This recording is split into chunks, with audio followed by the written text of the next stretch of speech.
সবাইকে জানাই সুপ্রভাত। আজকে নিয়ে চলে এসেছি আমাদের ব্রেকফাস্টে কি আছে। তো আজকে যেহেতু থার্সডেতে আমি নিরামিষ খাই, ওই জন্য আজকে কোনো কিছু খাবার রান্না করব না। তো আজকের ব্রেকফাস্টে এটা হচ্ছে আমার মেয়ের জন্য বানিয়েছি। আজকে বেসিক্যালি ফ্রুটস দিয়ে আমরা ব্রেকফাস্ট করছি। তো মেয়ের জন্য এখানে তরমুজ, খানিকটা আপেল, আর একটু কলা আর সামান্য একটু চিড়ে ভিজিয়ে সেটার একটা স্মুদি বানিয়ে নিয়েছি। ওই স্মুদিটা খেতে কিন্তু খুব ভালোবাসে।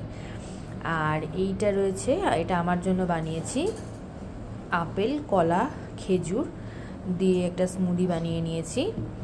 আর এই যে ফ্রুটস দেখছো কাটা রয়েছে, এটা আমার হাজব্যান্ড সকালবেলা এইভাবে ফল টল কেটে রেখে দিয়েছে। মানে ওর কাজই হচ্ছে তাই, হাতের কাছে ফল পেলেই সেগুলো মোটামুটি কেটে ফেলবে। আর ও সকালবেলা ওটস খেয়ে নিয়েছে, আর ও এই ফ্রুটসগুলো এসে খাবে। আর আমাদের তিনজনের এই যে হচ্ছে এটা আজকের ব্রেকফাস্ট।